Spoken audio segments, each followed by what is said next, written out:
¿Alguna vez te has preguntado cómo se ve el cuerpo humano por dentro? Nosotras sí, y en este caso, nos hicimos la siguiente pregunta: ¿cómo se ven los riñones histológicamente? Él es Tomás y nos invita a conocer ese órgano tan importante y resolver nuestras dudas. Si nos acercamos a manera de ojos de rayos X, encontraremos a los riñones, ubicados retroperitonealmente en la cavidad abdominal a la altura de la vértebra torácica 12 y la lumbar 3. Se dice que tienen forma de frijol y miden 12 centímetros de alto, por 6 centímetros de ancho, por 3 centímetros de espesor. Lo primero que observamos es la cápsula renal, constituida por dos porciones, una parte externa con abundante tejido conjuntivo, fibras de colágeno y fibroblasto, y otra parte interna caracterizada por menor cantidad de fibras de colágeno pero abundantes miofibroblastos. Si nosotros removemos la parte capsular, encontraremos la corteza renal, la cual está formada por tejido cortical, partes superiores de las nefronas y una alta vascularización, lo cual confiere su color.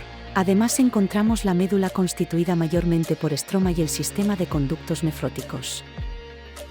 También encontramos partes de corteza entrelazada con la médula, a esto se le llama columna renal o de Bertin. Otra estructura es la pirámide de Malpighi formada por la médula, y las pirámides de Ferrein o rayos medulares formados por los conductos y asas rectas de las nefronas.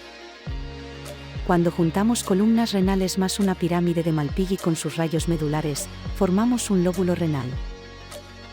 Asimismo, el conjunto de columna renal más un rayo medular es llamado lobulillo. Oh, mira, ahí está nuestra protagonista, la nefrona. La nefrona es la unidad estructural y funcional fundamental del riñón. Ambos riñones humanos contienen alrededor de 2 millones de nefronas, las cuales son responsables de la producción de orina y son el equivalente de la porción secretora de otras glándulas. Hay tres tipos de nefronas: las subcapsulares o corticales, las nefronas intermedias o mediocorticales y las justamedulares. La nefrona está constituida por el corpúsculo renal y un sistema de túbulos. El corpúsculo renal es el inicio de la nefrona y es la parte más importante porque tiene la función de filtrar los solutos y agua provenientes de los vasos sanguíneos y así formar la orina. La tasa de filtración glomerular es de 125 mililitros por minuto. Este corpúsculo está formado por el glomérulo, que es la red vascular, las células mesengiales con epitelio plano simple y la cápsula de Bowman, que se conforma de una capa visceral, el espacio de Bowman y su capa parietal, con podocitos que tienen la función de secreción de factor de crecimiento endotelial glomerular. Además ayudan a la contractilidad por su conformación con actina, regulando así la presión. El sistema tubular de la nefrona designa su nombre según el trayecto que adopta, contorneado o recto, según su ubicación, proximal o distal y según el espesor de su pared, grueso o delgado.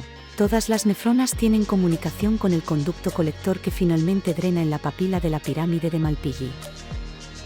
Todos los conductos de excreción de la orina, excepto la uretra, tienen la misma organización general, a saber, mucosa, revestida por epitelio de transición, muscular y adventicia. Solo tienen diferencias de posición. Por ejemplo, los túbulos más proximales al glomérulo tienen epitelio cúbico simple con microvellosidades. A medida que se aleja del glomérulo, el epitelio cambia y las microvellosidades disminuyen o aumentan según la necesidad de la nefrona. En la parte distal de los túbulos se tiene epitelio cilíndrico simple con microvellosidades dispersas, ya que ayuda a la reabsorción de la orina.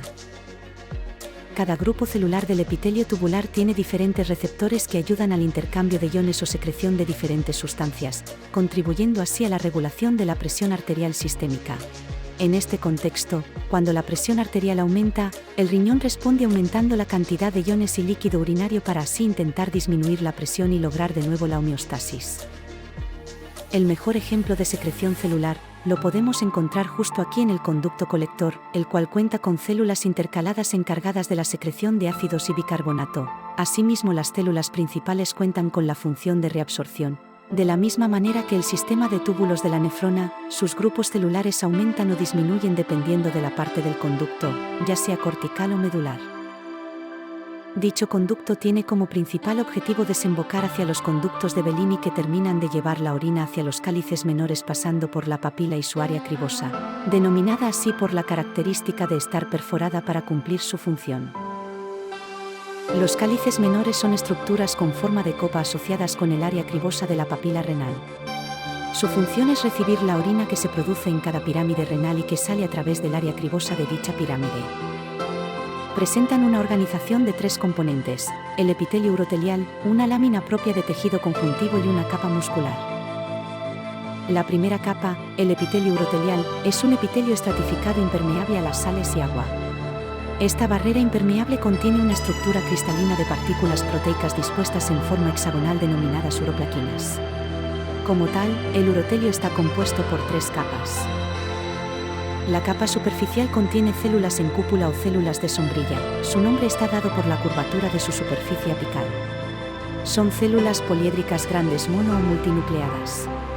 La capa intermedia presenta células en forma de pera que están conectadas entre sí y células en cúpulas suprayacentes.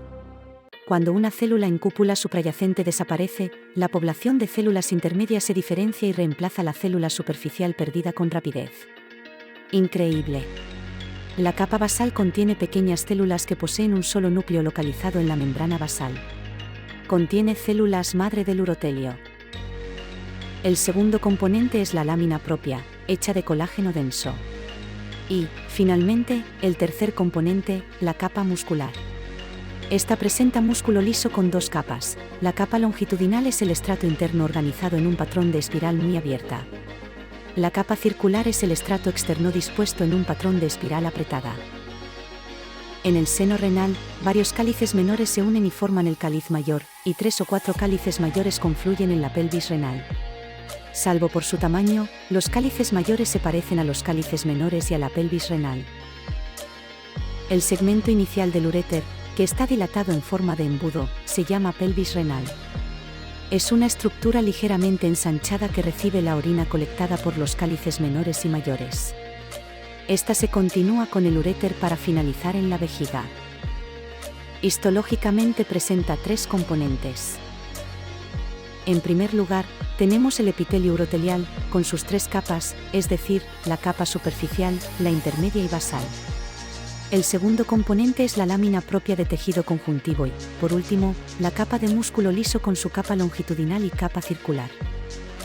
Hablando histológicamente, la vejiga está dividida en 3 componentes: una mucosa, revestida por epitelio de transición o mejor conocido como urotelio, seguido de una capa muscular que formará el músculo detrusor y una adventicia. El urotelio se encuentra dividido en 3 zonas: superficial, intermedia y basal, donde encontraremos varios tipos de células específicas y únicas. Por otra parte, es importante mencionar que se pueden observar de 5 a 6 capas de células que componen el urotelio en una vejiga relajada, o se puede ver una apreciación de 3 a 4 capas cuando la vejiga contiene orina. La vejiga es un órgano en forma de pirámide, que tiene la función de almacenar orina hasta que tiene una presión suficiente para inducir la micción. Se ubica en la porción anterior de la pelvis menor por encima de la próstata en el hombre, por delante y encima del útero en la mujer. Su llenado proximal es de 250 a 350 mililitros. La lámina propia tiene una capa superficial de tejido conjuntivo denso, irregular, con colágeno y una capa profunda de tejido conjuntivo laxo, colagenoso y elástico. En la porción del orificio de la vejiga que comunica con el uréter, se puede observar en la lámina propia glándulas de moco. La capa muscular está compuesta de 3 capas de músculo liso. La primera capa, más interna, presenta una disposición longitudinal delgada, seguida una capa media con disposición circular gruesa la cual forma el esfínter interno muscular que rodea el orificio interno de la uretra, y por último una capa más externa con una disposición longitudinal. En conjunto, las 3 capas musculares reciben el nombre de músculo detrusor. También, dentro de la pared vesical se encuentran terminaciones nerviosas, que detectan la distensión de la pared vesical, y llevan aferencias a la médula espinal, para que se genere un arco reflejo, que permita la contracción del músculo detrusor y se produzca la micción. La capa adventicia está compuesta por tejido conjuntivo denso e irregular, que contiene abundantes fibras de colágeno tipo 1 y una gran cantidad de fibras elásticas. Algunas regiones presentan una cubierta de serosa o grasa. La uretra es un tubo fibromuscular que se encarga de transportar la orina desde la vejiga urinaria hasta el exterior a través del orificio externo de la uretra para su vaciamiento. La uretra masculina y femenina son diferentes en tamaño, estructura y función. La uretra femenina es más corta, mide entre 3 y 5 centímetros de largo, se extiende desde la vejiga hasta el vestíbulo de la vagina justo debajo del clítoris. Está revestida por un epitelio de transición en las inmediaciones de la vejiga urinaria y por un epitelio pavimentoso estratificado no queratinizado a lo largo del resto de su longitud. Aquí es importante mencionar a las glándulas de Skene, parauretrales, envían sus secreciones a los conductos parauretrales comunes, los cuales desembocan en cada lado del orificio externo de la uretra. La uretra masculina. En el hombre la uretra participa en la vía urinaria y la vía espermática, tiene una longitud de 20 centímetros y presenta 3 regiones, una parte prostática, una membranosa y una esponjosa o peneana. La uretra prostática atraviesa la próstata, se extiende entre 3 y 4 centímetros desde el cuello de la vejiga a través de la glándula prostática, está revestida de epitelio de transición, urotelio. La uretra membranosa se extiende por alrededor de 1 centímetro desde el vértice de la glándula prostática hasta el bulbo del pene, está revestida por un epitelio cilíndrico estratificado con zonas de epitelio cilíndrico pseudoestratificado.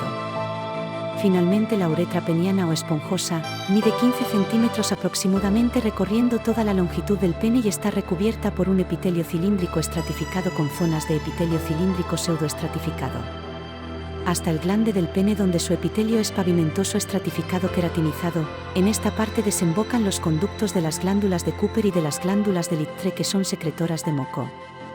Por último, la lámina propia está formada por tejido conjuntivo fibroelástico y contiene las glándulas de Littre que son productoras de moco en las 3 regiones de la uretra masculina.